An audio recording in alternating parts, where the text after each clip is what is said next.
purchase of God, born of His Spirit, washed in His blood. This is my story, this is my song, praising my Savior all the day long. This is my story, this is my song, praising my Savior all the day long. Perfect submission, perfect delight, visions of rapture now burst on my sight. Angels descending bring from above echoes of mercy, whispers of love. This is my story, this is my song, praising my Savior all the day long. This is my story, this is my song, praising my Savior all the day long. Perfect submission, all is at rest. I in my Savior am happy and blessed, watching and waiting, looking above, filled with His goodness, lost in His love. This is my story, this is my song, praising my Savior all the day long. This is my story, this is my song, praising my Savior.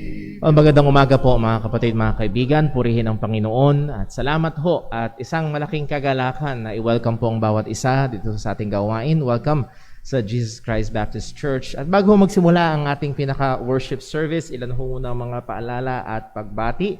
At ang atin ho mga gawain ay nasa same schedule, nasa new normal na schedule ho natin. Every Wednesday, Friday, meron tayong Time in the Word at 6 p.m. Online po yan via Facebook Live sa atin hong Facebook page ng ating church. And then also, ang atin hong online prayer meeting ay tuwing hong Friday at 7:15 p.m. At siguro ho, makikita nyo na magpapasko na. Ano ho, maging sa JCVC, ano man ang ating preference patungkol sa Kapaskuhan, ay again, isang pinagdiriwang ho natin dyan ay dumating ang tagapagligtas. At marapat na ito ho ay ipagpasalamat natin sa Panginoon. Though hindi tayo dogmatic, na hindi natin sinasabi, pag hindi ka nagpapasko sa job, meron naman mga Kristiyano. Again, naalala nyo yung mga dati natin pag-aaral, may mga Kristiyano na hindi nila sineselebrate. It doesn't mean na hindi nila kinikilala ang Panginoon na ang tagapagligtas dumating. But again, fellowship nga namin kahapon ni Brother Daryl ay wala namang, ikaw nga ba ang kausap ko noon kahapon? Wala namang utos. Walang utos sa Bible na alalahanin ng kanyang kapanganakan. Pero meron, every first day of the week, inaalala natin ang kanyang muling pagkabuhay. Every Lord's Supper, inaalala natin yung kanyang kamatayan. Ito na yung utos ng Panginoon. But andun yung atin hong pagpapasalamat sa Diyos sa pagdating ng tagapagligtas. So, advance, Merry Christmas ho. Kaya meron ho tayong ganyan ngayon. And then gusto natin i-welcome ho at salamat sa Diyos. Medyo marami ho tayong mga first time na panauhin ngayon. At marami sa kanila, meron sa kanila mga kilala na natin, even online, kilala na ho natin at sila ho ay naka-fellowship natin ngayon. Isa-isahin ho natin, first time ng asawa ng Ate Sheila, si Kuya Jit. Kuya Jit, welcome sa Jesus Christ Baptist Church at salamat po sa inyong presensya. And then also, ang nag-alaga ng matagal-tagal kay Brother Daryl, si Nanay Pasing. Nanay Pasing, welcome po. Salamat ho sa inyong presensya sa Jesus Christ Baptist Church. Purihin ho ang Panginoon. And then, isang kapatiran natin na madalas natin nakikita na kasama natin online through our live stream ay si Brother Aldrin. Brother Aldrin, welcome po sa Jesus Christ Baptist Church. Salamat po sa inyong presensya. And then, naanyayahan ho ni Brother Francis, yun ang hindi ko maalala ang pangalan, si Kuya... Ano po pangalan niyo po? Marvin. Kuya Marvin, welcome po sa Jesus Christ Baptist Church. Thank you sa inyong presensya. And I am very glad sa biyaya ho ng Panginoon ay maganda ang atin hong bilang ngayon. Sumuli, paalala, though, yes, medyo very ironic, pinuturing na natin itong medyo puno, pero ito'y malayo pa rin doon sa dati nating kalagayan. Pero salamat sa presensya ng bawat isa, purihin ng Panginoon sa kanyang biyaya, sa kanyang patuloy na pagkilos ho sa atin. And then also, belated happy birthday po kay Brother Daryl kahapon. Nag-birthday ho siya at malapit na lumagpas sa kalendaryo, no? Meron na lang isang taon na nasa kalendaryo. Siya ay 30. Ayan, 30 anyos na ho. Purihin ng Panginoon at isang malaking katuwang ho sa atin hong gawain. Meron pa ho ba? Baka meron akong na-miss. Long time nating hindi nakasama. So, Kuya Jason, thank you sa iyong presensya. I'm very glad that you are here. And then yung ibang mga kapatiran natin na hindi natin nakakasama ng ilang panahon ay nandito din ho ngayon. So, salamat sa Diyos. Ang Francisco family, kagaya din namin na nag-positive. Yun yung positive na negative na taga. Pero salamat sa Diyos, iningatan din sila ng Panginoon. So okay na ho sila. Matagal na ho yun, no? Ilang buwan na rin na nakakaraan. So very much cleared na rin po sila.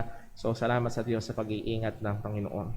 So with that, baka meron next week, next Sunday, meron ho tayong online youth fellowship. Ulitin natin twice a month yung ating online youth fellowship.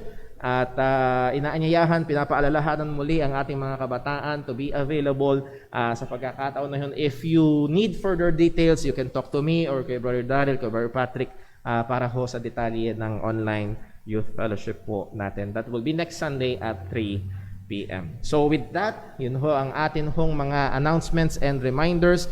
Gusto ko palang ipaalala mga kapatid, pag-pray natin ang ating mga sinusuportahan na kamanggagawa, si Brother Cunard Aviva sa Thailand. So, salamat sa Diyos. Halos kasabay natin dito yung pagluluwag natin ay nagluwag na rin sa kanila. Pwede na ang 25 tao sa loob ng kanilang bahay-sambahan. So, sila nagpapatuloy ho doon. Salamat sa Diyos. And then, pag-pray natin sila Brother Lester John Abella. Alam natin yung inoperahan siya sa bungo mismo, inside his skull. At natapos na yung kanyang radiation at sangayon sa kanya ay okay naman ho ang tugon ng kanyang katawan doon sa radiation at siya ay nangangaral na ulit ng salita ng Diyos doon sa kanilang iglesia. And then si Brother Joel Cristobal, sinend sa akin yung ilang mga pictures na tapos na yung kanilang pagtataas ng flooring para umulan man ay hindi sila dagliang nababaha doon ho sa Cainta, Rizal. So patuloy natin ipag-pray ang mga kamanggagawa ho natin na ito. At kung sakali man na kayo ho ay kilusid ng Panginoon yung ating special offering, liban na lang kung meron tayong mga emergency na nangyayari, ay patungo ho doon sa ating pagsuporta sa mga kamanggagawa ho na ito. Okay, so that will conclude our announcements and reminders at pagbati at pag-welcome. Tayo ngayon ho ay dadako sa isang sandali ng matahimik na pananalangin. Hilingin natin ang tulong, pagsiyasat ng Panginoon bago tayo dumako sa pagsamba sa Kanya. Let's pray.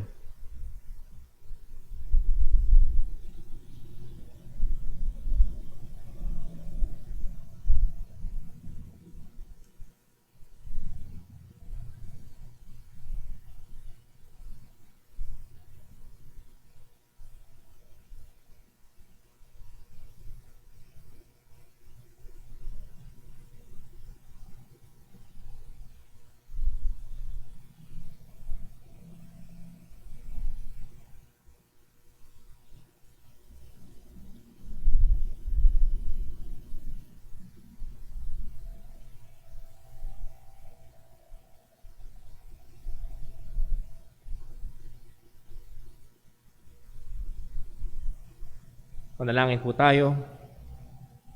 Panginoong Diyos, aming Ama sa langit, aming pinupuri, pinapasalamatan ng iyong dakilang pangalan. Tunay, walang ibang Diyos liban sa iyo. Ikaw na perpekto sa iyong kabanalan, sa iyong kaluwalhatian, sa lahat ng iyong mga katangian. Karapat-dapat ka lamang sambahin. At higit pa rito, Panginoon, kami na mga makasalanan ay iyong kinahabagan at binigay mo ang iyong bugtong na anak. upang kami ay maligtas.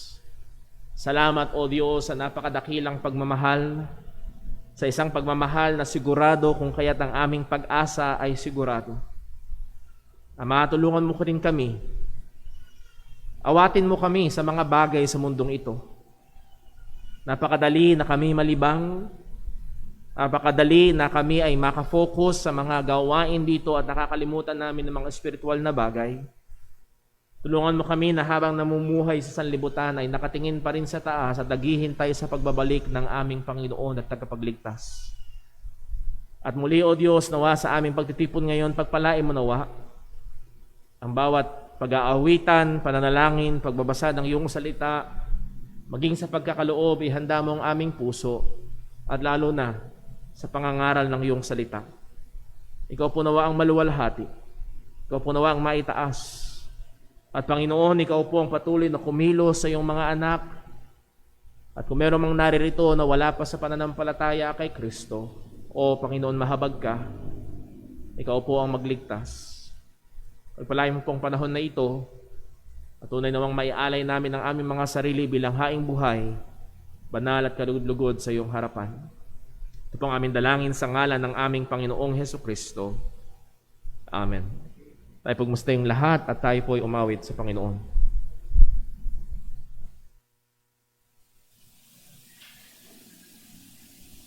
Tayo po'y umawit. Awitin po natin. To God be the glory.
Matili po tayo nakatayo.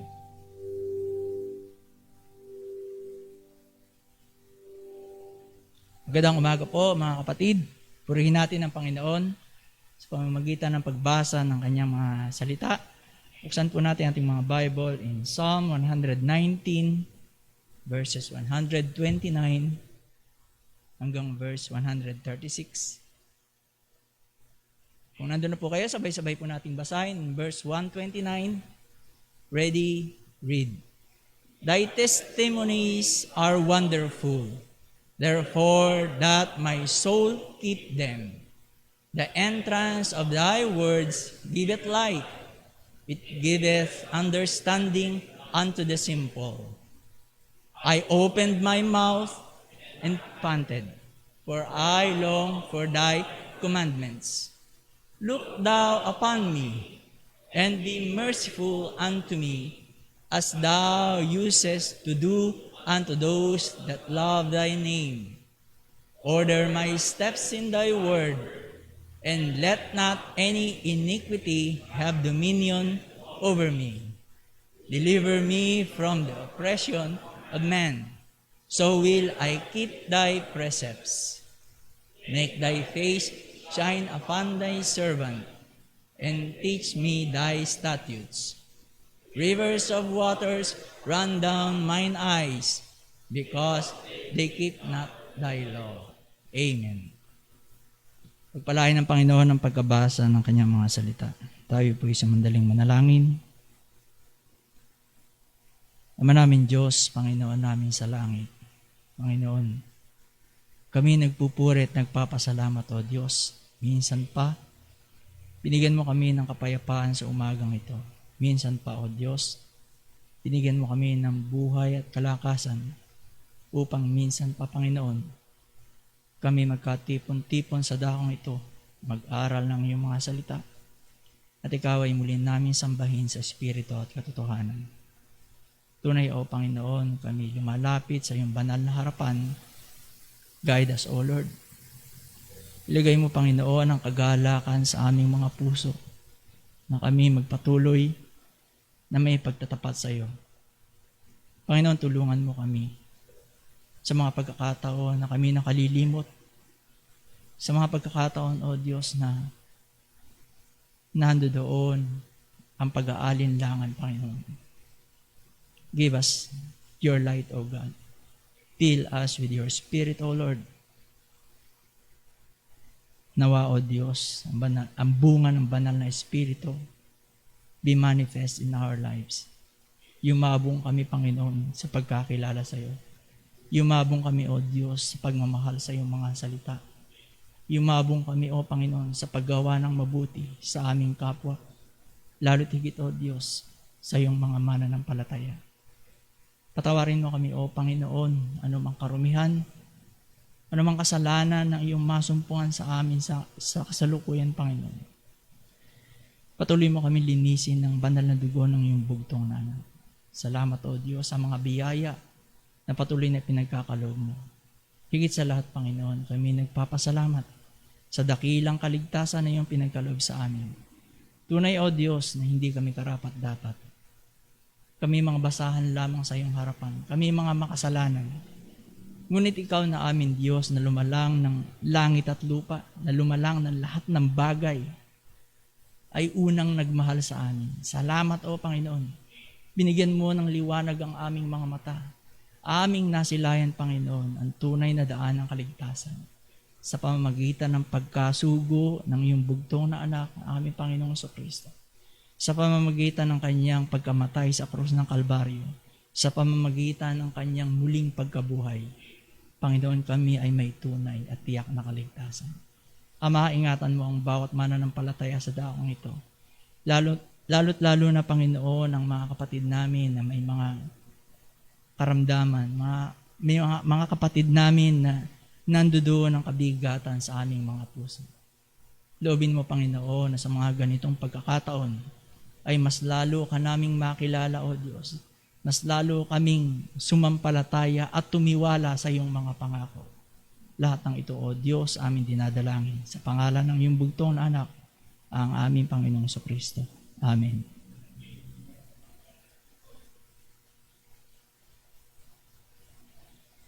Tayo po tumawad sa Panginoon. Awitin po natin, Blessed be the name.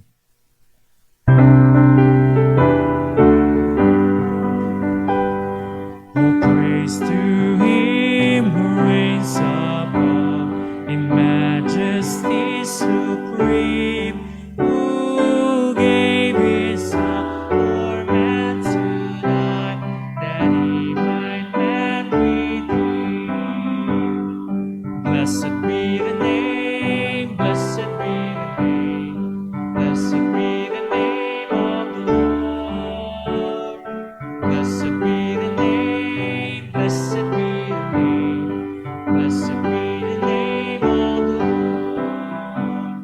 His name of all nations, exalted more and more, and God the Father's own right hand, her angel hosts adore. Blessed be the name, blessed be the name, blessed be the name of the Lord. Blessed be the name, blessed be the name, blessed be the name of the Lord. Redeemer, Savior, friend of man, was ruined by the fall. Thou hast divine salvation's plan, for thou hast died for all. Blessed be the name, blessed be the name, blessed be the name of the Lord. Blessed be the name, blessed be the name, blessed be the name of the Lord. His name shall be the Counselor, the mighty Prince of Peace. Of all earth's kingdoms conqueror, His reign shall never cease. Blessed be the name, blessed be the name, blessed be the name of the Lord.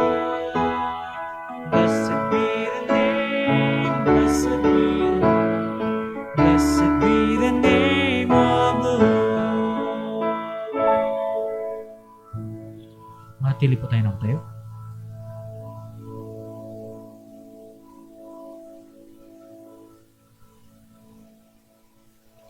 Purihin po ang pangalan ng Panginoon. Magandang umaga sa inyong mga kapatid. Para po sa ating pong pagkakaloob, basahin po muna natin ang ating pong mga talata na basihan ng ating pong pagkakaloob sa ating Panginoon. 2 Corinthians chapter 9 verse 6, 7 and 8. Okay. Sabay-sabay tayo mga kapatid. Ready? Read.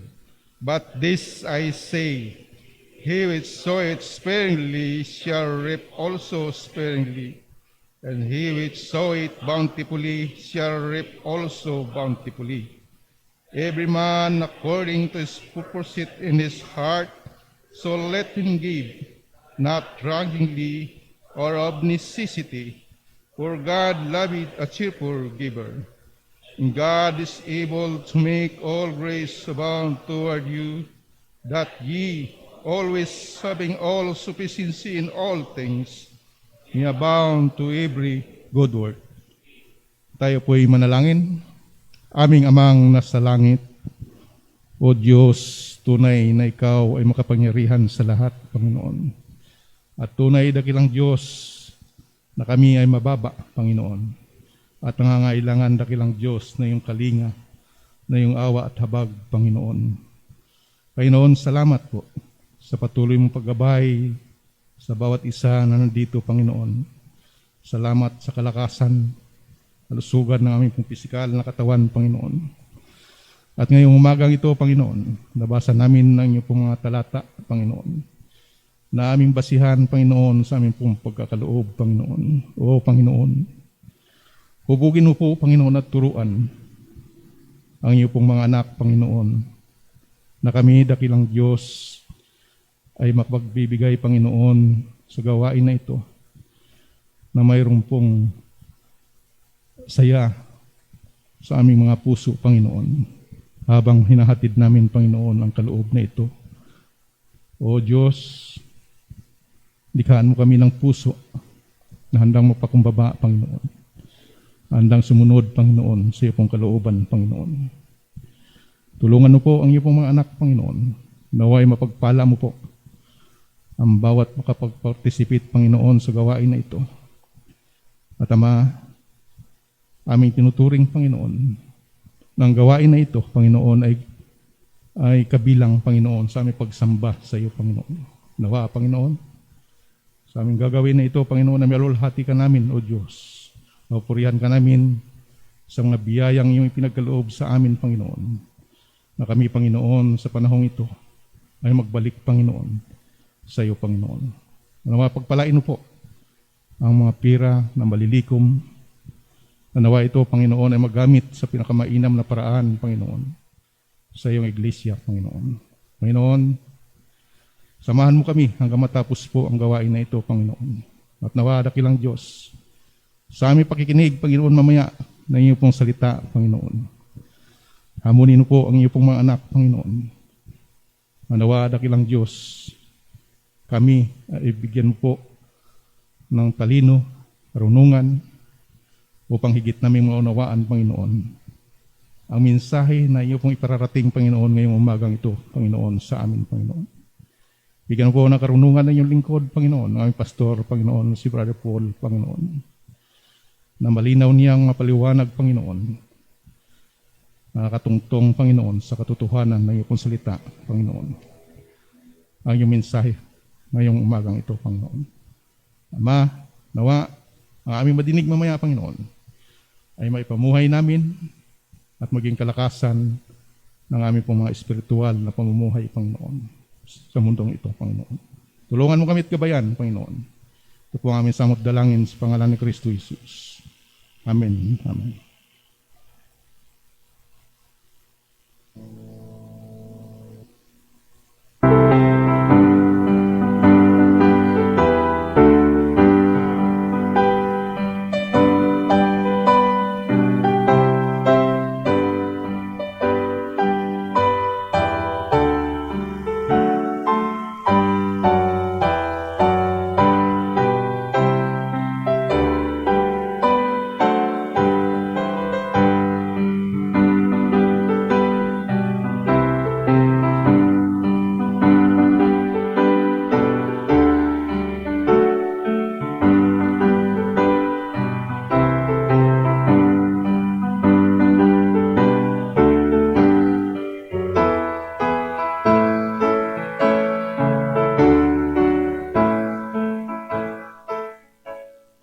Tayo po yung magstay yung lahat. Tayo po ulit pumawat sa Panginoon.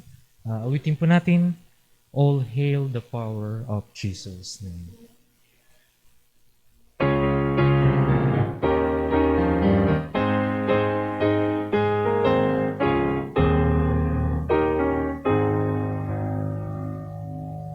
All hail the power of Jesus' name. Let angels prostrate fall. Let angels prostrate fall. Bring forth the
at His feet may fall, we'll join the everlasting song and cry.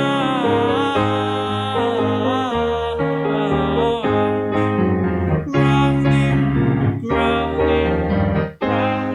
and crown Him, Lord of all.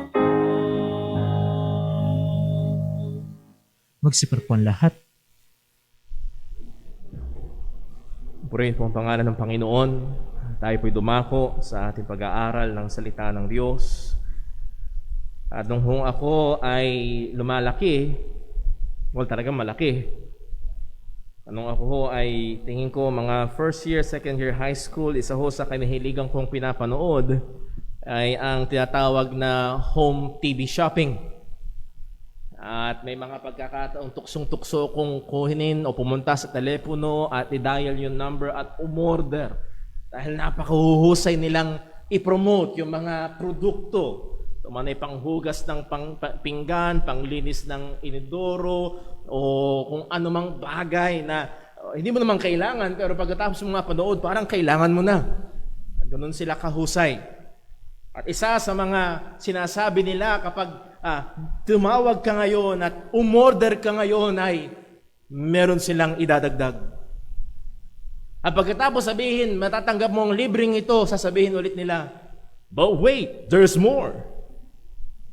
At meron pang kasama, at pag umorder ka pa ngayon ay dadagdagan pa ulit nila at talagang panghikayat nila upang ikaw ay bumili. Na gusto ko hong kunin itong ideya na ito na but wait, there is more. Dito ho sa ating pinag-uusapan at tinatalakay na sinabi ni Apostol Pablo na ang ating pag-asa bilang mga Kristiyano, ang pag-asa natin ng kaligtasan ay hindi maaaring mapahiya, ay itinungtong niya at pinakita niya ang mga basihan at tuloy-tuloy si Apostol Pablo. Ngayong umaga makita natin tatlong bagay, tatlong basihan. At pagkatapos siyang sabihin yun, but wait, there is more. At susunod, but wait, there is more pa. Kung kaya't ang ating kaligtasan ay sigurado at hindi mawawala. At dito ho sa napakaganda ng mga pagsasalaysay na ito na biyaya ng Diyos sa kaligtasan natin, nais ko ho kayong muling anyayahan sa Romans chapter 5 at atin ho muling basahin ng verses 6 to 11. Romans chapter 5 verses 6 to 11. At ang pinakatitulo ho ng ating pag-aaral ay Sure Hope Based upon Sure Love. Sure Hope based upon sure love. Tayo po'y magstayo para sa pagbasa ng salita ng Panginoon. Babasahin ko ho, pakisudan nyo sa inyong mga Biblia. Verse number 6. For when we were yet without strength, in due time Christ died for the ungodly. For scarcely for a righteous man will one die. Yet peradventure, for a good man some would even dare to die. But God commended His love toward us in that while we were yet sinners, Christ died for us. Much more then, being now justified by His blood, we shall be saved from wrath through Him. For if when we were enemies, we were reconciled to God by the death of His Son, much more, being reconciled, we shall be saved by His life. And not only so, but we also joy in God through our Lord Jesus Christ, by whom we have now received the atonement. Pagpalain po ng Diyos ang pagkabasa ng kanyang mga salita. Let's pray. Panginoong Diyos, aming Ama, tulungan mo kami ngayon. Buksan mo ang aming mga mata upang makita namin ang mga dakilang bagay mula sa iyong salita. Turuan mo kami. Lord, turuan mo hindi lamang ang aming mga kaisipan, kundi ang aming mga puso. At ito'y mapuno ngayon ng matinding kasiguraduhan ng mga mananampalataya mo na ang iyong pag-ibig ay tunay at sadyang napakatindi, kung kaya't ang aming pag-asa ng kaligtasan ay hindi maaaring mawala o maparam. At Lord, kami rin ay dumadalangin na maaaring meron dito ay hindi pa rin nararanasan ng pagmamahal mo. Hindi pa nagiging totoo sa Kanya ang pananampalataya kay Kristo. mahabag ka po, iligtas mo po siya. Lahat ng ito dalangin namin sa ngalan ng aming Panginoong Jesus. Amen. Maaari pong magsiupo ang bawat isa. Ito ho ang ating pinakamensahe, same as last Sunday because we are tackling the same passage. God's sure love demonstrated in Christ is the foundation of the believer's sure hope. Ang siguradong pagmamahal ng Diyos na ipinakita sa pamamagitan at kay Kristo Jesus ang siyang pundasyon ng siguradong pag-asa ng mananampalataya. So sana makita natin na ang pundasyon ng ating pag-asa ay hindi nakatungtong kung gaano natin kamahal si Lord. Ang pundasyon ng ating pag-asa hindi nakatungtong kung gaano tayo kasipag kay Lord. Ang pundasyon ng ating pag-asa, ang kasiguraduhan ng ating pag-asa kay Kristo ay dahil sa pagmamahal sa atin ng Panginoon. At paano pinakita? At sa iba't ibang paraan, sinabi ni Apostol Pablo at sasinaysay ni Apostol Pablo ang dakilang paghahayag ng pagmamahal ng ating Panginoon sa pamamagitan ng ating Panginoong Hesukristo.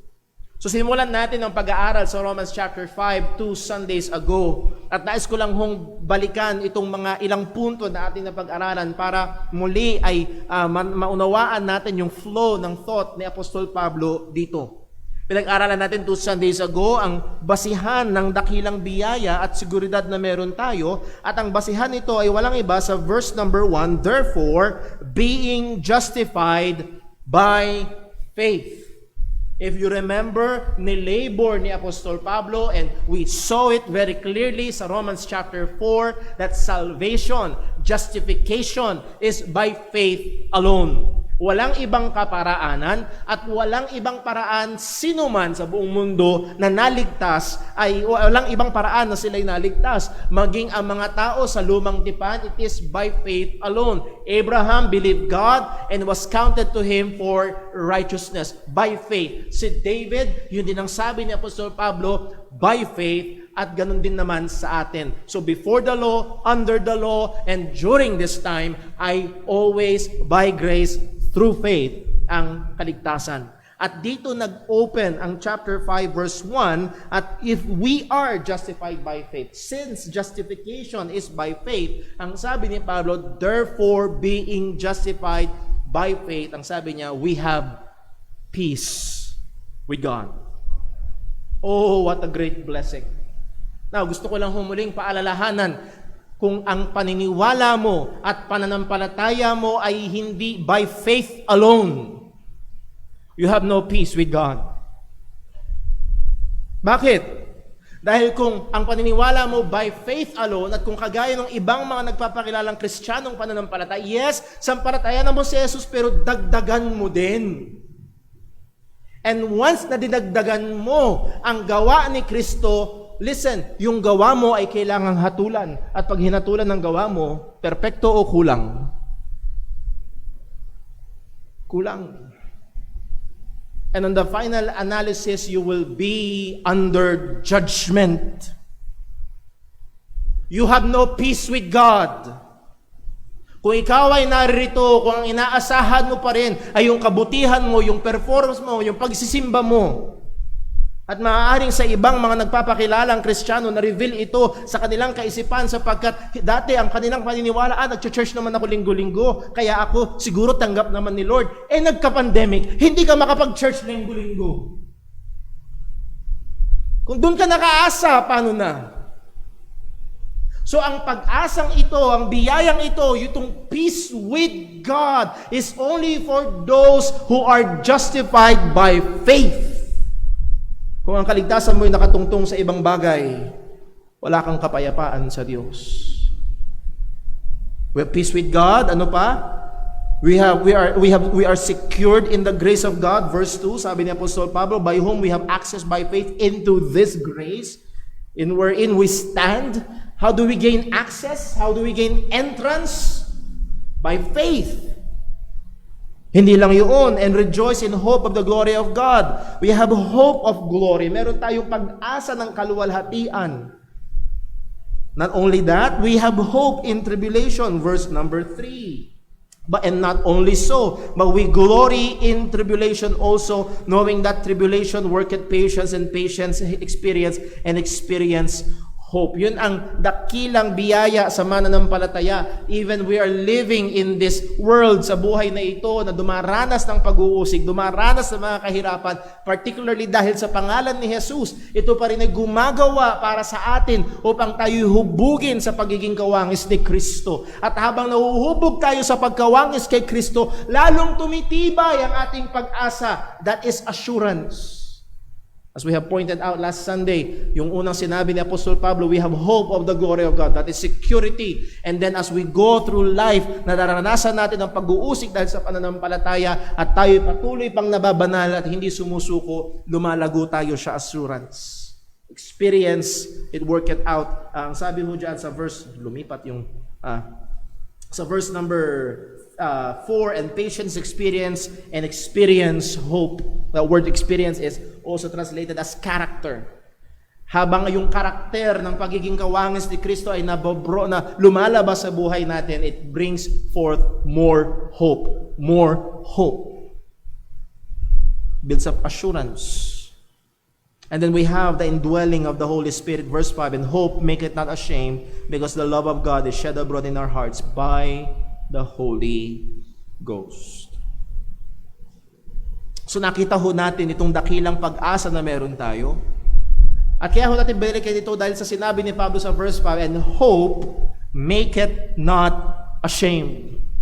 Itong dalawang hope na sinabi niya, we have the hope of the glory of God, tunay na seguridad ng ating kaligtasan, and as we go through life, we are made Christ-like at lumalago tayo sa assurance at meron tayong pag-asa na tayo ay ligtas, at ito daw pag-asang ito, hindi po pwede, walang anumang tsansa, walang anumang pagkakataon na pwedeng mapahiya. This hope can never be put to shame. There's no chance that it will fail. Ang seguridad ng mga mananampalataya ng kanilang kaligtasan ay hindi maaaring pumalya. At saan itinungtong ni Pablo itong kasiguraduhan na ito? Saan inilagi itong tungtungan kung bakit ang papag-asa ng Kristiyano ay hindi maaaring mapahiya? Because the love of God. Itong pag-ibig ng Diyos. Hindi ko maalala kung sino yung author, pero naalala ko yung libro. Ng title ng libro, The Love of God. At ang subtitle, He will never let you go. Ganon ang pagmamahal ng Diyos. At ang seguridad ng ating kaligtasan, as I've said before, hindi nakabase sa pagmamahal natin sa Kanya, kundi dahil sa pagmamahal niya sa atin. Because the love of God is shed abroad in our hearts. And that word shed abroad is poured liberally. Matindi ang pagbibigay, sagana ang pagbibigay. At paano ito ibinigay? By the Holy Ghost, which is given to us. At pinag-aralan natin kung paano ang Diyos sa pamamagitan ng banal na Espiritu ay kumilos sa atin upang ang pusong bato ay palitan ng pusong laman, upang ang bulag na mata ay bigyan ng liwanag, upang ang saradong puso ay buksan o binuksan ng Panginoon.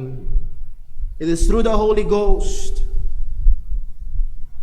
At ang sabi pa nga ng 2 Corinthians 4 verse 6, and I love this verse dahil pinapakita dito talaga ang matinding kapangyarihan ng Diyos.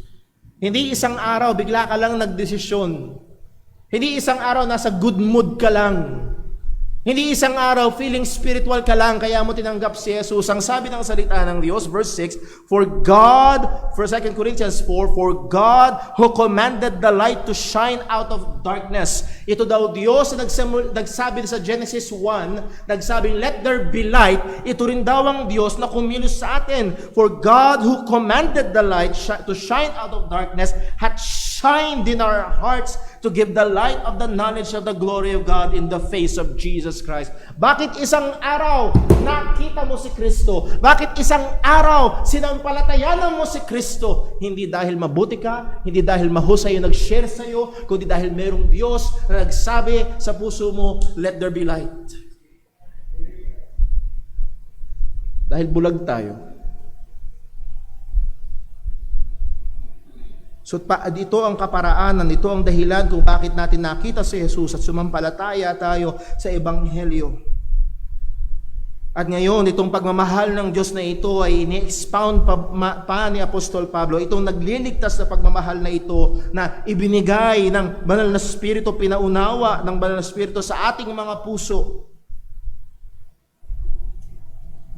Ito ang matibay na tungtungan at basihan ng pag-asa na meron tayo. Naalala ko ho, may mga pagkakataon na kinukwento sa akin ng asawa ko, ni Sister Jonah, yung dating pananampalatayang kinalalagyan niya. Hindi ko na itatago, JIL. Anong particularly sabi ng misis ko, lagi kang takot. Oo, sasabihin, manampalataya ka kay Jesus. Oo, sasabihin, si Jesus ang tagapagligtas. Pero pagkatapos noon, bahala ka na sa buhay mo. Magsumikap ka para manatili kang ligtas. Nang determining factor na ang seguridad mo na ay nakaasa na, hindi na sa pagmamahal ng Diyos sa iyo, tapos na yon, namatay na si Kristo. At ngayon naman, ang mag-iingat ng kaligtasan mo ay yung pagmamahal mo kay Lord. At pag pumalya yun, lagot ka. At isa daw sa laging dinidiinan na pagpalya ay ang pagbibigay ng ikapo. Literally, pag hindi ka nagbigay ng ikapo, pupunta kang impyerno. Saan nakatungtong itong pag-asa nila? Hindi na sa pagmamahal ng Diyos, kundi sa pagmamahal nila sa Diyos. Kaya laging takot. Hindi sigurado. At alam niyo ho, yung pagmamahal na yon, siguradong mapapahiya. Pero itong sabi ng salita ng Diyos, itong pag-asa na meron tayo ay hindi mapapahiya. Dahil hindi ito nakatungtong sa pagmamahal natin sa Diyos, kundi sa pagmamahal ng Diyos sa atin. The stark contrast. Ang atensyon natin ay inilalagay ni Apostol Pablo, itinutulak ni Apostol Pablo ang kaisipan ng mga Kristiyano hindi sa ginagawa natin para sa Diyos, kundi sa ginawa ng Diyos para sa atin sa pamamagitan ni Kristo Jesus. Tumingin ka kay Kristo, ito ang kasiguraduhan ng kaligtasan mo. Tumingin tayo kay Kristo, hindi mapapahiya ang ating pag-asa. Na tinalakay ho natin ang unang punto sa verses 6 to 8. Bakit hindi mapapahiya ang ating pag-asa? Because in love, Christ died for us sinners. Dahil sa pagmamahal, si Jesus ay namatay para sa atin na mga makasalanan. Verse 6, reviewin lang po natin.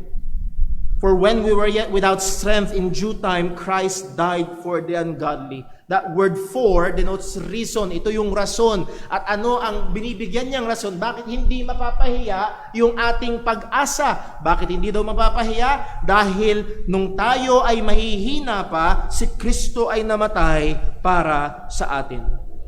And we looked at the Bible, gaano tayo kahina? Ganito kahina, wala tayong magagawa.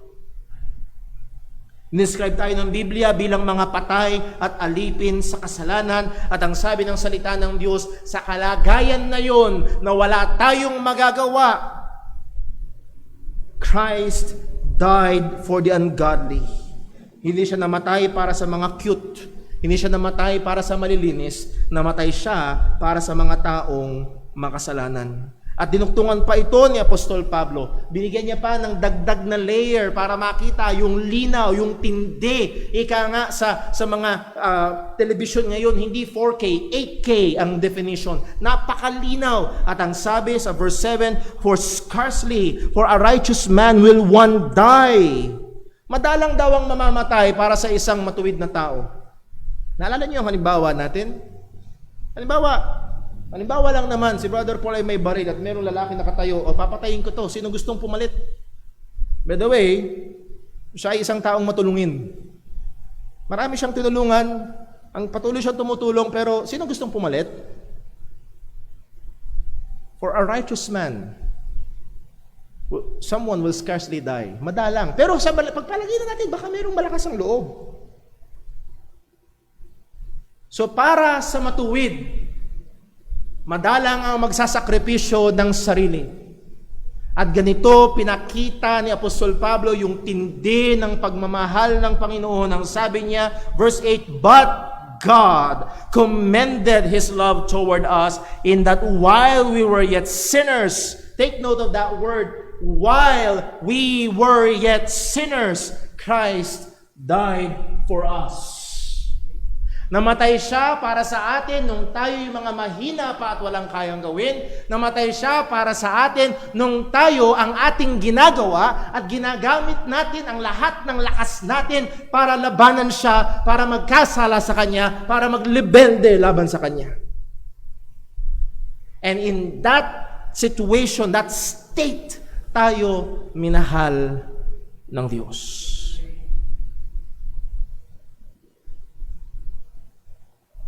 While we were yet sinners.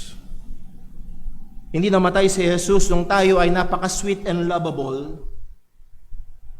Namatay si Jesus para sa atin nung tayo ay nasa lusak ng kasalanan at nasa kasalukuyan ng pagrebelde laban sa Kanya. Alala niyo ho kung sakaling nakakasama namin kayo nung Friday sa Time in the Word, yung example ni Apostol Pablo. Si Apostol Pablo ay nahandon sa panahon na tinutugis niya pa, wala siyang nais maging Kristiyano. Wala. Kumuha pa nga siya ng arrest warrant para tugisin ng mga Kristiyano, pero doon siya kinatagpo ng Panginoon. So lahat tayo ay kinatagpo ng Panginoon sa ganung kalagayan. Anong klaseng kalagayan? Buksan lang ho natin sa Ephesians chapter 2. Baka meron ho nag-iisip, Brother Paul, nung ako'y na-save, mabait ako relihiyoso ako, talagang, swerte nga ni Lord, naligtas ako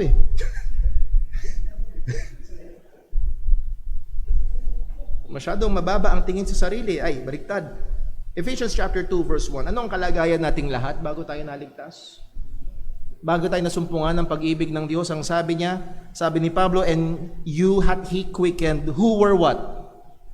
"Dead in trespasses and sins." Hindi tayo may sakit. We were dead. Dead. Brother William, anong kayang gawin ng patay? Mabulok. Umalingasaw. We were dead in trespasses and sin. At ang sabi sa verse 2, "Wherein in time past ye walked according to the course of this world, according to the prince of the power of the air, the spirit that now worketh in the children of disobedience." Hindi ibig sabihin kailangan nung merong totak ng kung anong 666 at parang itsura ng kambing at kung ano-anong mga para sabihin na hindi gumikilos ang diablo sa iyo. Ang sabi ng salita ng Diyos, before our salvation, we were in time past walked according to the course of this world, according to the prince of the power of the air. And that's the devil. The spirit that now worketh in the children of disobedience. And then verse 3, I always point this out. Verse 3, who among, balik tayo sa verse 2, in time past, ye. Itong mga taga-Efeso, na mga hindi Hudyo. Now, sa verse 3, ang sabi ni Pablo, among whom also, take note of the next pronoun, we. Ano ibig sabihin? Kasama na siya. Sino siya? Si Pablo lang naman. Sino siya? Isang Hudyo lang naman. Sino siya? Isang Pariseo lang naman. Sino siya? Isang napakahigpit sa pagsunod sa mga batas ng Diyos lang naman. So hindi ito isang taong pusakal na kriminal. At ang sabi niya, sa kalagayan na yun, among whom also we all had our conversation in time past, in the lusts of our flesh, fulfilling the desires of the flesh and of the mind, and were by nature the children of wrath, even as others. So don't you think na mas mabuti ka kaysa sa iba, kaya ka minahal ni Lord? Huwag mo isipin na mas malinis ka kaysa sa iba. We are all children of wrath. Kapareho ng mga nasa death row.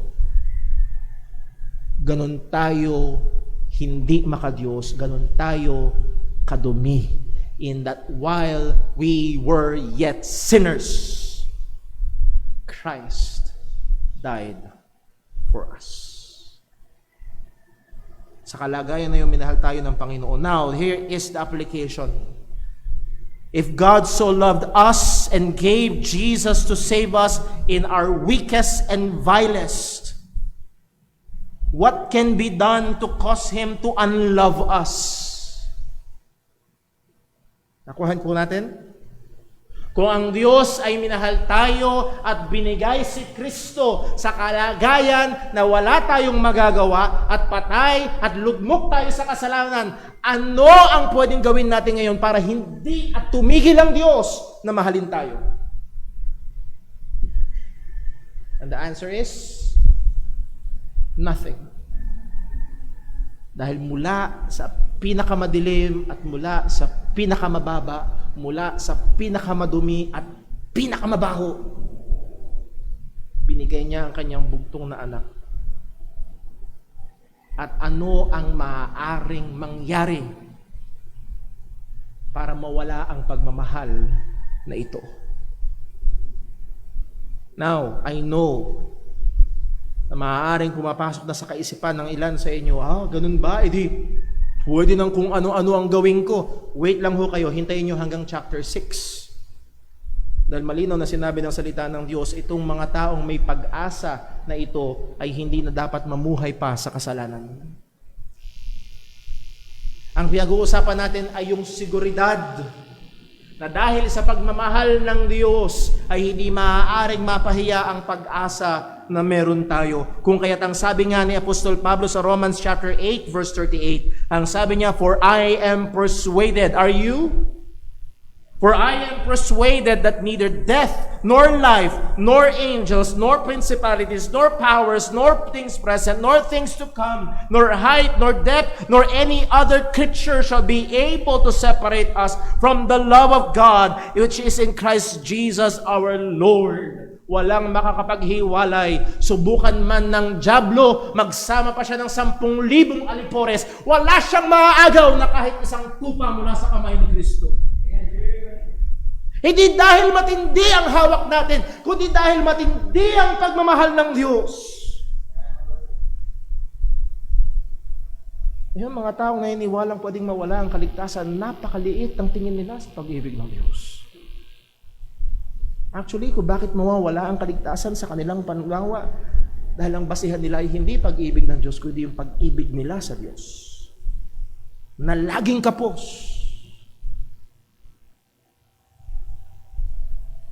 Ang sabi nga ho ni John MacArthur sa puntong ito, sin was no barrier to the beginning of our redemption. How can it become a barrier to its completion? If sin is in the greatest degree could not prevent our becoming reconciled, how can sin in lesser degree prevent us from staying reconciled? If God's grace covers the sins even of His enemies, how much more does it cover the sin of His children? Subukan ko tagulugin. Kung ang kasalanan ay hindi naging hadlang nung pasimula pa lamang para tayo ay matubos, paano ito magiging hadlang para makumpleto ang ating katubusan? Kung ang kasalanan sa pinakadakilang degree or kalagayan ay hindi humadlang para tayo ipagkasundo sa Diyos, paano magiging hadlang ang maliliit na kasalanan para manatili tayo sa pakikipagkasundo sa Diyos? Kung ang biyaya ng Diyos na nagsuliglay lunas sa kasalanan para sa mga kaaway ng Diyos, if the grace of God covers the sins even of the enemies, kung ang biyaya ng Diyos ay nagbigay solusyon sa kasalanan ng kanyang mga kaaway, hindi ba ito mas lalong magbibigay solusyon sa kasalanan ng kanyang mga anak? Sigurado, and hope make it not ashamed. Because in love Christ died for us sinners. But wait, there is more. Point number 2. In love, Christ lives for us believers. In love, Christ lives for us believers. Namatay siya at ang kanyang kamatayan ay nag-secure ng ating kaligtasan at pag-asang hindi mawawala at mapapahiya, hindi siya nanatiling patay. Siya'y nabuhay muli at patuloy na nabubuhay. At ang sabi ng salita ng Panginoon, verse 9, much more than, mas higit pa. Being now justified by His blood, we shall be saved from wrath through Him. Kagaya nung previously given truths, we're not, kung yung nakaraan na mga sinabi ni Pablo ay parang hindi pa sigurado, parang hindi pa sapat para bigyan tayo ng kumpiyansa sa pagmamahal at pagliligtas ng Diyos sa atin. Yes, we are rejoicing in hope of the glory of God. We are rejoicing in the tribulations na ito'y nagpapaunlad pa ng ating kasiguraduhan, ng ating kaligtasan. At narito si Pablo ay patuloy nagbibigay ng mga dakilang rason at katotohanan kung bakit sigurado ang ating kaligtasan at hindi ito mapapahiya. Anong sabi niya? Being now justified by His blood. Again, let me just note, hindi yung liquid, hindi yung likido na dugo ang kailangan para tayo ay mahugasan sa ating mga kasalanan. Ito'y pumapatungkol at tumuturo dun mismo sa bayolenteng kamatayan ni Jesus sa krus, dun saan siya ay napako, tinatawag na substitutionary atonement. Imbis na tayo ang parusahan, siya ang tumanggap ng parusa at sa kanyang kamatayan na yun tumigis ang kanyang dugo at sa pamamagitan nun ay nagkaroon tayo ng kapatawaran. We were justified by His blood. Ang sabi, we shall be saved from wrath through Him. Now, take note. Yung word na justified, past tense or future tense? Past tense. And then pagdating sa next, we shall be saved. Past tense or future tense? Future. At teka muna, Brother Paul. Ligtas na ba tayo o maliligtas pa lang? Merong past, merong future. Sagot, yes. Ligtas na at maliligtas pa. Sapagkat ang gawa ng Diyos sa ating kaligtasan, yes, binili ni Jesus at binayaran niya ang buo. Pero ang pagka-eksperyensya natin ng ating kaligtasan, yes, ligtas na tayo ngayon, pero may naghihintay pa. Ganito kadakila ang kaligtasan na binigay sa atin ng Panginoon. Ang sabi ni Apostol Pablo, we shall be saved from wrath through Him. Itong wrath na ito ay pumapatungkol sa future na puot ng Panginoon na ibubuhos niya sa mga hindi sumampalataya sa araw ng paghukom. Sa Romans chapter 2, kung inyong aalalahan ninyo ating pag-aaral sa verse 5. Romans chapter 2 verse 5 ang sabi, but after thy hardness and impenitent heart treasurest up unto thyself wrath against the day of wrath and revelation of the righteous judgment of God. So merong araw na kung saan ibubuhos ng Diyos yung kanyang puot. Merong araw na hahatol ang Diyos. At ang sabi ng salita ng Diyos, kung ikaw ay magpapatuloy sa katigasan ng iyong puso, kung ikaw ay magpapatuloy na ayaw mong sumampalataya kay Kristo, ang ginamit na salita, you treasure it up unto yourself. Sa madaling salita, nag-iipon ka. Yung aming anak na si Timmy, maagang natutong mag-ipon. Binigyan namin ng piggy bank. At dumadami yung coin sa piggy bank niya. Ang problema, yung alkansya ko ang nawawalan. At imagine niyo yun ang puot ng Diyos. At ang sabi ni Apostol Pablo, habang nagmamatigas ka, dinadagdagan mo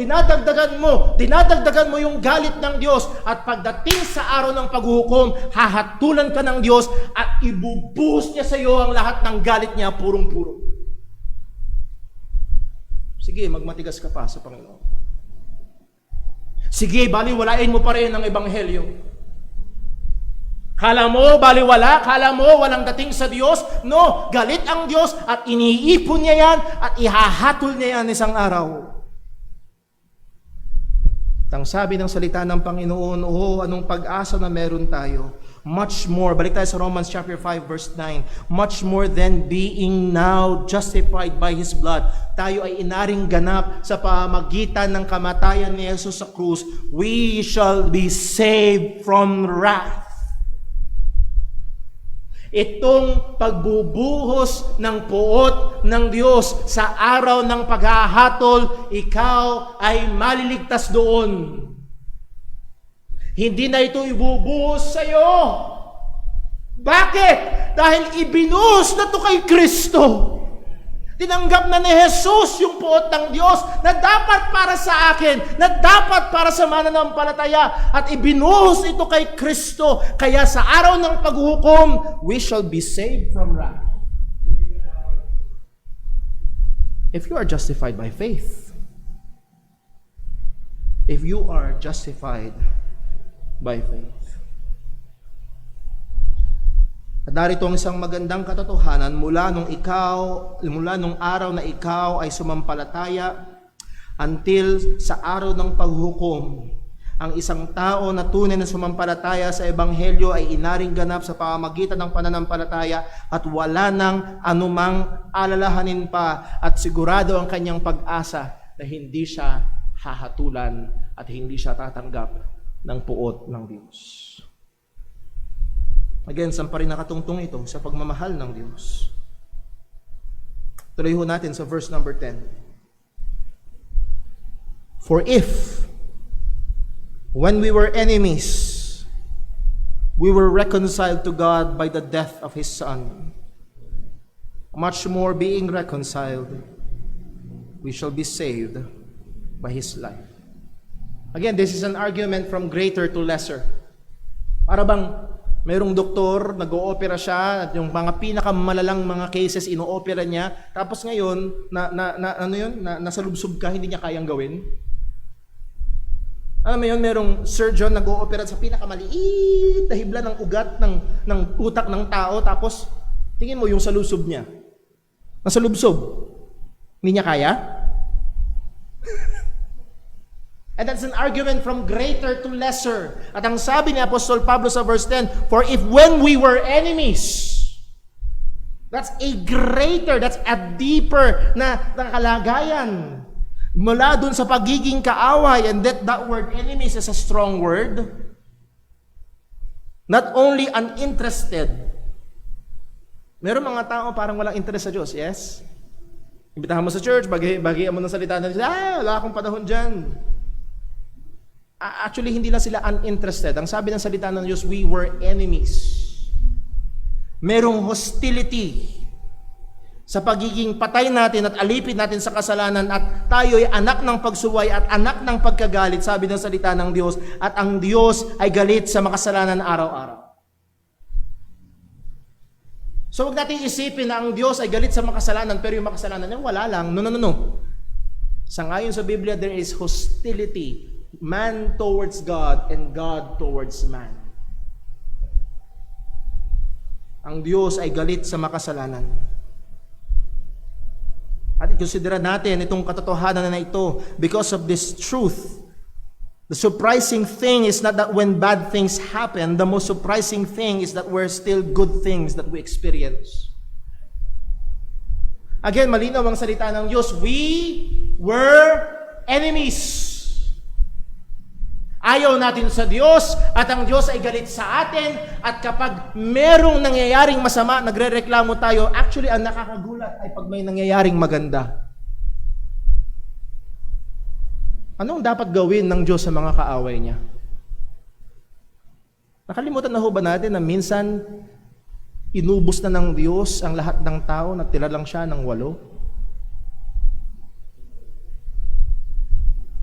Ang mas nakakagulat ay yung meron pa rin tayong kinakain. Ang mas nakakagulat ay yung nagigising pa rin tayo sa umaga. Ang mas nakakagulat ay nakakapagtawanan pa rin tayo at nakaka-experiensya pa rin tayo ng magagandang bagay. Bakit? Kaaway tayo ng Diyos bago tayo maligtas.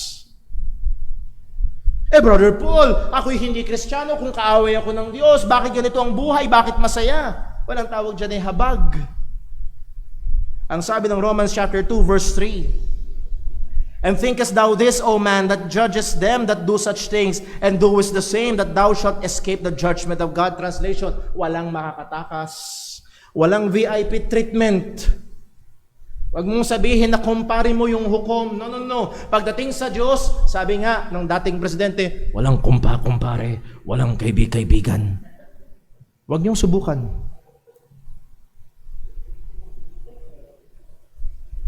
Verse 4. Or despisest thou the riches of His goodness and forbearance and long-suffering? Ay, ito yung ginagawa ng maraming tao ngayon. They despise. Brother Paul, anong galit ang Diyos? Ang sarap ng buhay. Hindi perfecto, may mga problema, pero ang saya-saya. Sabihin mong galit ang Diyos sa akin, wala akong pakialam sa Ebanghelyo, hindi ko sinasampalatayanan si Kristo, hindi ko siniseryoso ang Ebanghelyo. Sabihin mong galit ang Diyos sa akin, mas maganda pa nga yata ang buhay ko sa iyo.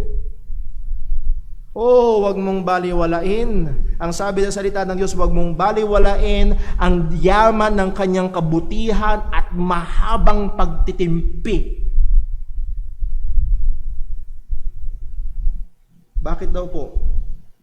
Not knowing that the goodness of God leadeth thee to repentance. Kung ikaw ay hindi Kristiyano at nakakaranas ka pa rin ng magagandang bagay, wag mong isipin na okay lang ang lahat. Itong mga nararanasan mong mabuti ay dapat magtulak sa iyo sa lalong madaling panahon ay magsisi at manampalataya kay Kristo. So anong panawagan natin? Repent. Repent and believe at manampalataya ka sa Kanya na namatay para sa mga kasalanan, mga makasalanan at muling nabuhay. Ngunit dahil hiwalay sa Kanya, wala kang pag-asa. Hiwalay sa Kanya, ikaw ay haharap sa puot ng Diyos. Balikan natin sa verse 10, Romans chapter 5. For when we were enemies, we were reconciled to God by the death of His Son. So tayo ay pinapakasundo. That word reconciled, ibig sabihin to bring about change. Magkaroon ng pagbabago. Mula doon sa pagiging magkaaway, nagkaroon ng pagbabago sa magkabilang kampo at sila ay pinagkasundo na.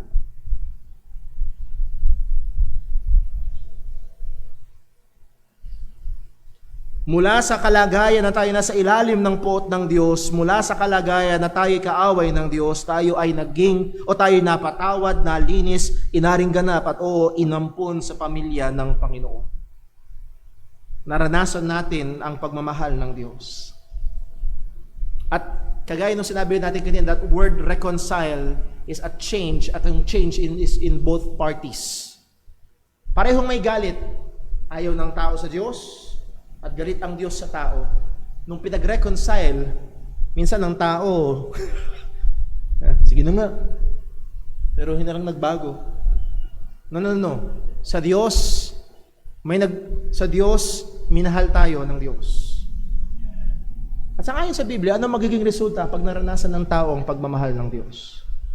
Sabi sa 1 John chapter 4 verse 19, we love Him, why? Because He first loved us. Sino na unang nagmahal? Ang Diyos. Narito ang dakilang katotohanan na pagtunay mong naranasan ang pagmamahal ng Diyos, hindi pwedeng walang magbabago sa iyo. Kapag totoo mong naranasan ang pagmamahal ng Diyos sa pamamagitan ng pagliligtas kay Kristo Jesus, sa pamamagitan ni Kristo Jesus, hindi po pwedeng hindi mo mamahalin ang Diyos. Now, ang kabaligtaran nun ay totoo din, kung hindi mo mahal ang Diyos, baka wala pang pakikipagkasundo. Kung hindi mo mahal ang Diyos, baka hindi mo pa naranasan ang pagmamahal o pagliligtas ng Diyos. So let me ask you this morning, do you love God? Di natin tinatanong kung perpekto ang pagmamahal mo sa Diyos. Walang makakagawa sa atin noon. Pero do you love God? Kung wala kang pagmamahal sa Diyos, hindi mo pa nararanasan ang pagmamahal ng Diyos. Ang sabi, much more being reconciled. Balik tayo sa Romans 9:10. 5:10. Much more being reconciled, we shall be saved by His life. Kung nung nga na tayo ay mga kaaway, pinapagkasundo tayo sa pamamagitan ni Kristo. Ang sabi ni Pablo, much more. Ngayon nga magkasundo na eh. Kita niyo ho? Magkasundo na, may peace na. At ang sabi ni Pablo, we shall be saved by His life. Again, nandun yung future tense at tingin ko dito, ito yung patuloy na pagkaranas natin ng pag-iingat ng Diyos ng ating kaligtasan sa pamamagitan ng Kanyang buhay. Yes, Jesus ay namatay para bayaran ang ating mga kasalanan. Muling nabuhay para tayo ideklarang matuwid. Pero nasan siya ngayon? Ang sabi ng Romans chapter 8 verse 34, Romans 8:34, who is he that condemneth? It is Christ that died. Hindi doon natapos si Pablo. Yea, rather that is risen again, who is even in the right hand of God, who also maketh intercession for us. Buhay si Jesus at siya nasa kanan ng Ama at namamagitan siya para sa bawat mananampalataya. We shall be saved by His life. Again, there is that past and future aspect ng ating kaligtasan. Sigurado ito. Hindi ka mahuhulog sa pagitan. Hindi papalya.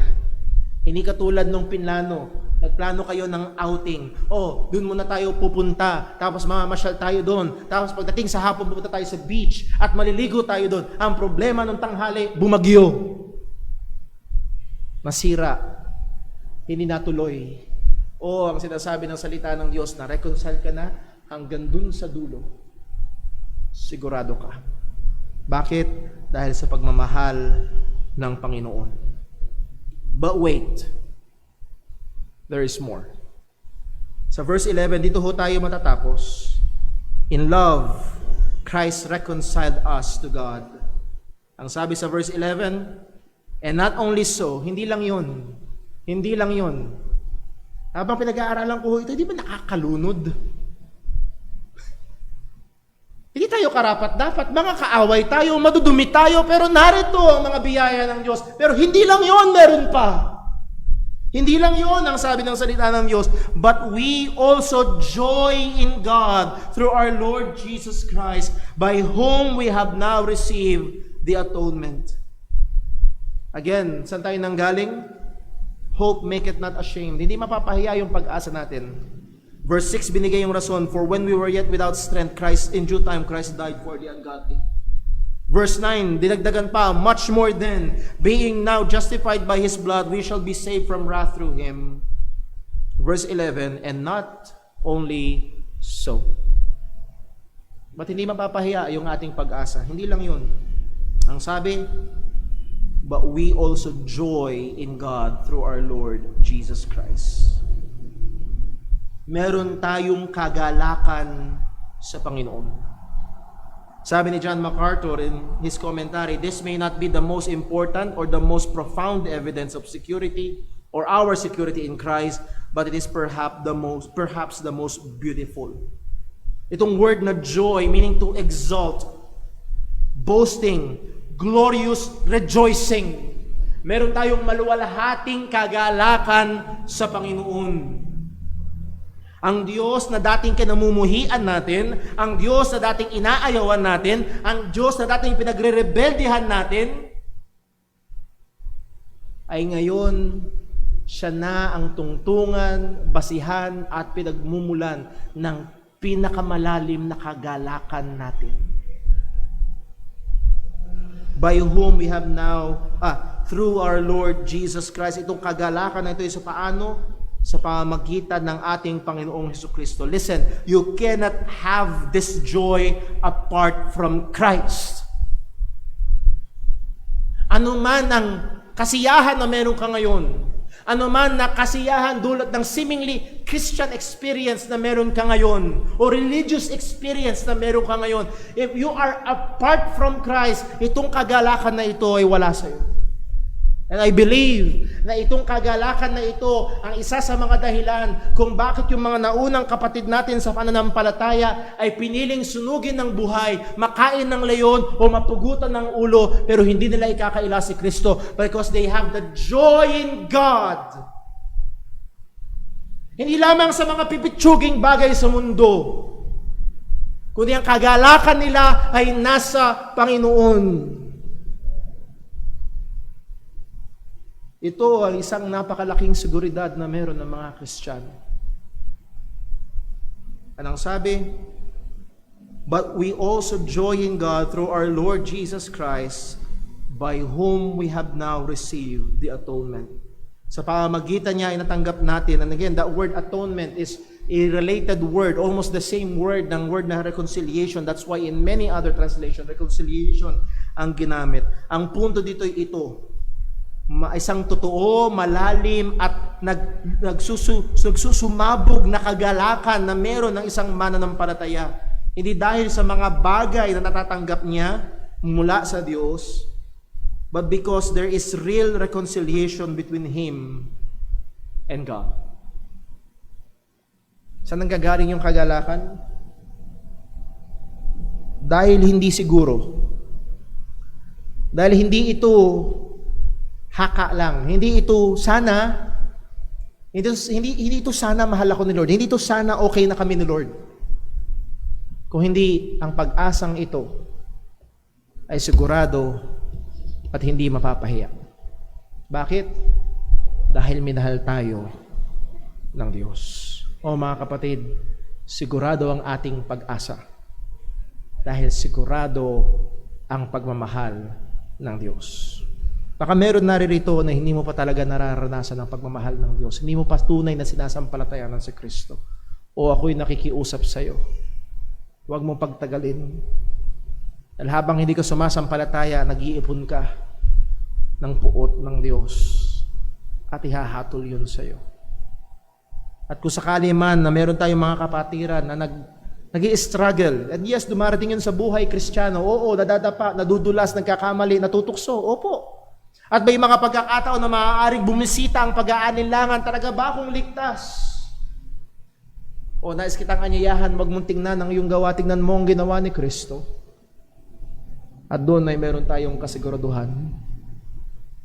Now, siya sa atin mo muna talaga kung ikaw ay tunay na mananampalataya ng Ebanghelyo. Baka kung kaya ka nagpapatuloy sa kasalanan ay dahil hindi ka totoong Kristiyano. Pero sa may mga pagkakataon na dumarating ang pagduruda, hindi sa Ebanghelyo kung hindi sa ating sarili.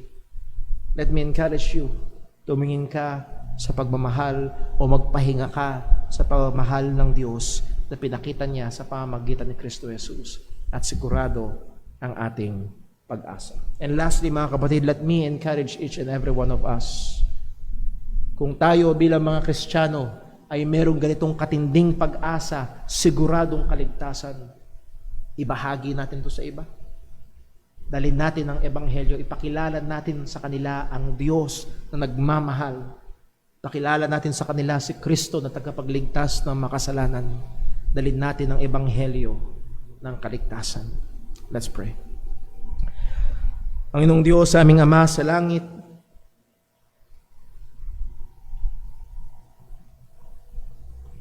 wala na kaming ibang pwedeng sabihin kundi salamat po. At tama lang na gawin namin na purihin ka. Dahil sa napakadakila, napakalaki, napakalawak, napakalalim na pagmamahal mo sa amin. Anong kami mga mahihina pa, mga makasalanan at oo, mga kaaway at ayaw sa iyo. Si Kristo ay namatay para sa amin. Lord, please, ang mga katotohanan mong ito ay patuloy mong itanim sa aming puso't kaisipan.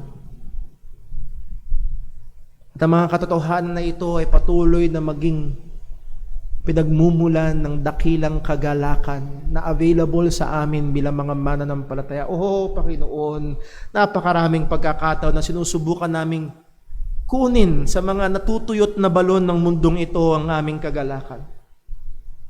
Pero narito ang hindi mauubos na kayamanan na katotohanan na kami ay pinapagkasundo mo sa iyo.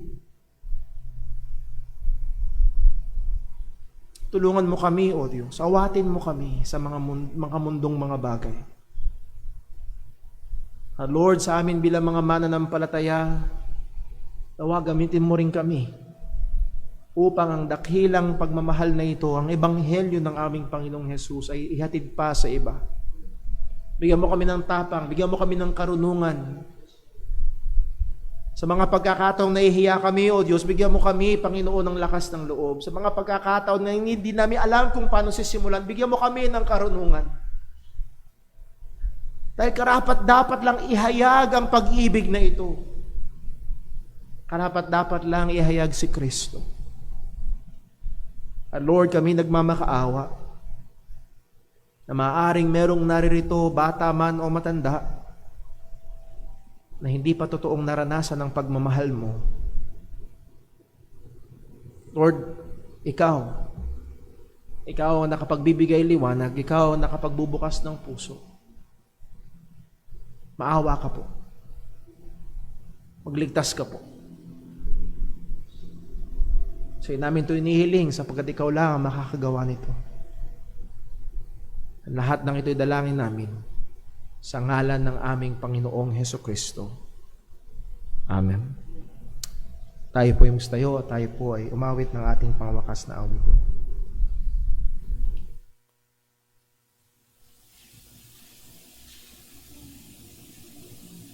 Tayo po yung mawit. Awitin po natin, Glory to His name.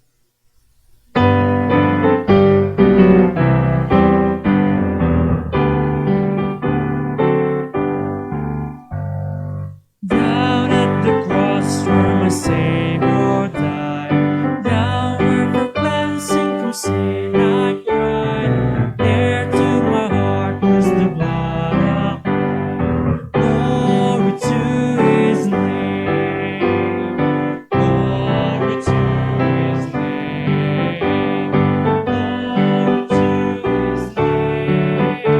name, there to my heart was the blood of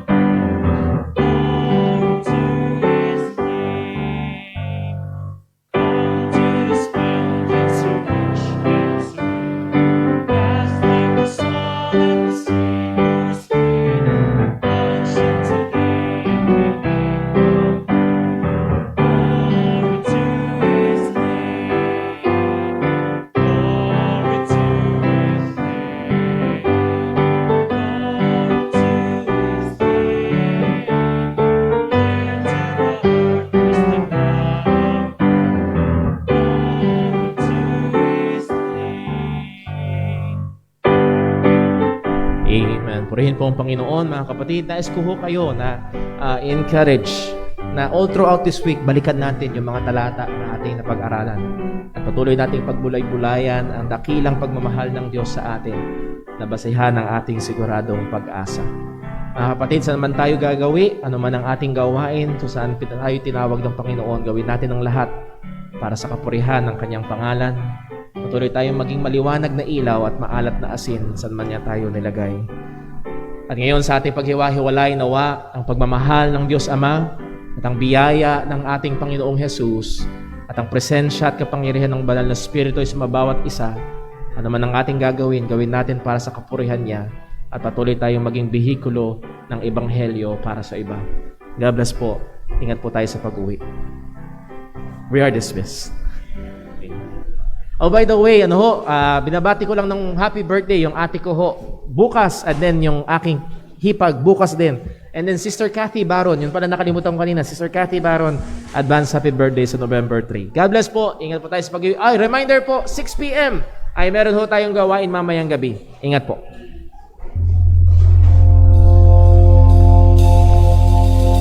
Praise the Lord, His mercy is more. Stronger than darkness, new every morn. Our sins, they are many, His mercy is more.